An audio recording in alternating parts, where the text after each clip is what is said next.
हफ्ते से एक कहानी चलाई जा रही है कि यूएस एड भारत में नरेंद्र मोदी जी को डिस्टेबलाइज, अस्थिर करने के लिए $21 मिलियन दिया। भाई कहां है आपके डोवल साहब, कहां है आपकी आईबी, कहां है आपकी रॉ? ये तो विश्व गुरु हैं, ये तो यूक्रेन से लेकर और पता नहीं कहां पूरे विश्व में जाकर तिकड़मे लगाते हैं। कभी सुनते हैं विदेशों में कुछ कर दिया कांड, कई कई तिकड़मे लगा रहे होते हैं। तो जब इतनी तिकड़मे आप विदेशों में लगाते हो, आपके देश में $21 मिलियन आया, तो ये तो आपके चेहरे पे तमाचा है। क्यों आने दिया आपने? फिर बोलते नहीं नहीं नहीं, 2012 में जब यूपीए की सरकार थी तब आया था। तो 14 का रिजल्ट जो आपका पक्ष में आया, क्या आप उस पैसे से जीते? जब हम रोज इनसे हम सवाल पूछते हैं, फिर गोल पोस्ट बदल देते हैं। अब कल एक हमारे कुछ मीडिया के, मैं उनको साथी नहीं कहूंगा, उन्होंने भी एक ग्राफ चलाया। वो है ना, वो हमारा एक पड़ोसी है, नाम हिरेन जोशी है, उसने भेजा। हिरेन जोशी का ग्राफ चल रहा है, ट्वीट पे ट्वीट, ट्वीट पे ट्वीट, कि देखो साहब ये इधर से पैसा इधर गया, इधर गया, उधर गया। अरे साहब, खुद भी कुछ दिमाग लगा लो। सारा दिमाग हिरेन जोशी का ही खर्च करोगे? अपना भी कुछ दिमाग लगा दो। फिर किसी ने दिमाग लगाया, ये उसका नतीजा। ये पैसा बांग्लादेश गया, ये $21 मिलियन यूएस एड का बांग्लादेश के एनजीओस को गया। अब वो क्यों गया, वो बांग्लादेश जाने और यूएस एड जाने। हम ये जानते हैं कि एक वक्त ऐसा था जब भारत के प्रधानमंत्री के पद की एक ऐसी साख होती थी कि अमेरिका तक को पीछे हटना पड़ता था। मैं बांग्लादेश 1971 की बात कर रहा हूं। आज अमेरिका से $21 मिलियन बांग्लादेश में आ गया, हमारे साहब विश्वगुरु बन के ढपली बजा रहे। कुछ पता नहीं। बांग्लादेश में अगर अस्थिरता आती है तो उसका क्या प्रभाव भारत पे नहीं पड़ता? भारी प्रभाव भारत पर पड़ता है। अरे भारत पर तो पड़ता है, आपके अपने दोस्त अडानी पर भी पड़ता है। फिर भी आपने 21 मिलियन आ गया और आपको पता नहीं चला। सुबह से रात तक आपको नेहरू जी दिखते हैं, सपने में भी, अगर सोते हैं तो। सुना सोते भी नहीं हो, सोते जागते नेहरू जी, राहुल गांधी, नेहरू जी, राहुल गांधी। 21 मिलियन पड़ोस में आ गया। सुना है सरकार अस्थिर हो गई, आपके दोस्त की बिजनेस भी चौपट हो गई वहां। यह आपका सूचना तंत्र है, यह आपका इंटेलिजेंस है, यह आपके दोवल साहब हैं, जेम्स बॉन्ड अपने आप को कहते हैं। एक चाणक्य बैठा है सरकार में, एक जेम्स बॉन्ड बैठा है सरकार में। हो क्या रहा है साहब? $21 मिलियन पड़ोस में आ गया। अदानी जी बेचारे बैठे सोच रहे हैं कि न जेम्स बॉन्ड ने कुछ किया, न चाणक्य ने कुछ किया, मेरी तो बिजनेस बांग्लादेश में बंद हो गई।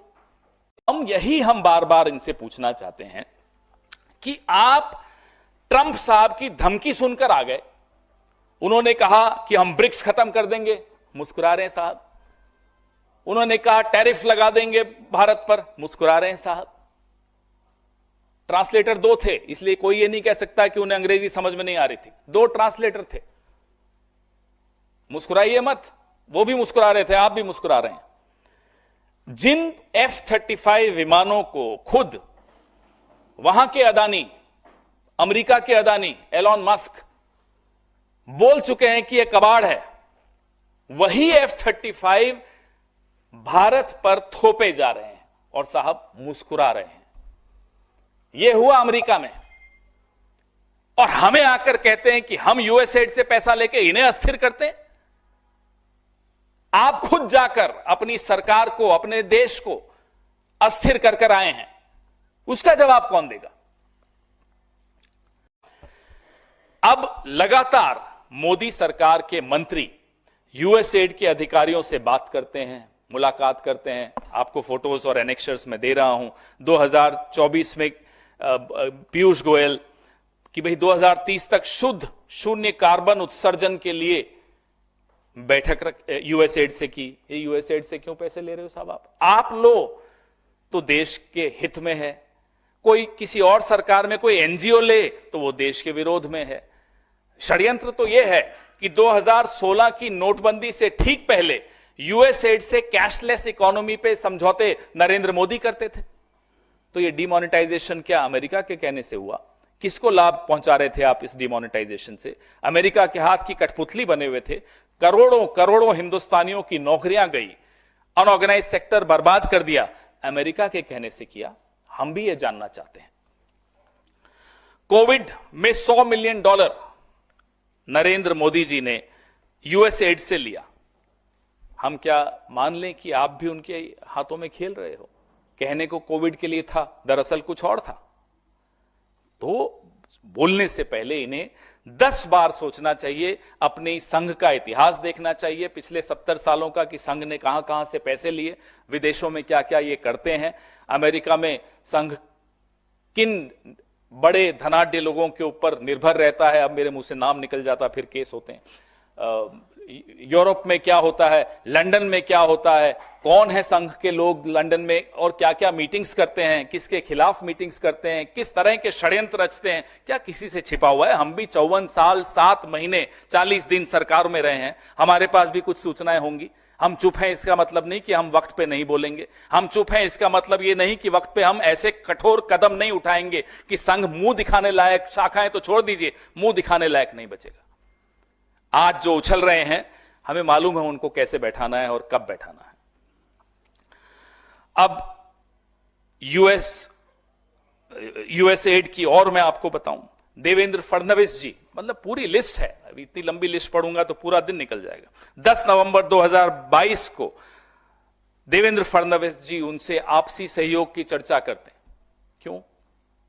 यूएसएड का क्या मतलब है भारत में? अगर आपको लगता है यूएसएड इतना गलत है, आपके मंत्री, आपके मुख्यमंत्री, आपके उप मुख्यमंत्री, आपके तमाम संतरी मंत्री सब इन्हीं से मिलकर बात कर रहे हैं। क्यों? बीच में फिर कुछ इन्होंने कहा था कि भाई सोरोस से पैसा लिया, इन्होंने लिया, उन्होंने लिया। फिर हमने कहा कि साहब जो जयशंकर जी हैं उनके पुत्र, उनका क्या हुआ? हम हैरान हैं, ये सब जानते हुए भी इनको लगता है कि हम बोल देंगे और बात चल गई तो चल गई। अब आप सरकार में बैठे हो, गैर जिम्मेदाराना तरीके से बात करना इनको बंद कर देना चाहिए।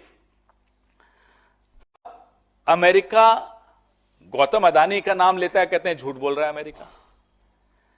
जब अमेरिका कहता है, और जब अमेरिका वाकई झूठ बोल रहा होता है कि साहब हमने इंडिया में पैसा भेजा, अब वो झूठ बोला या जाल बिछाया ट्रंप ने, हमें नहीं मालूम। वो ट्रंप और मोदी जी दोस्ती बनी रहे, उनके बीच की बात है। लेकिन तब आपको लगता है कि नहीं, अमेरिका से सच्चा कोई नहीं हो सकता। ये अमेरिका की धुन पे क्यों ये जो जिनका आपने नाम लिया, ये पूरी भारतीय जनता पार्टी, 1/4 मीडिया, ये उन्हीं की धुन पे क्यों नाचते हैं? हमें ये बताइए। तो फिर हमारे आरोप का जवाब दीजिए। क्या गौ हत्या विरोधी आंदोलन की रैली और कामराज जी की हत्या के प्लान को अमेरिका ने संघ के मार्फत फंड करके कोशिश नहीं की थी अमली जामा पहनाने की? क्या दत्तोपंत ठेंगड़ी, सुब्रमण्यम स्वामी अमेरिका के आसपास घूम घूम कर भारत की सरकार को अस्थिर करने की कोशिश नहीं करते थे?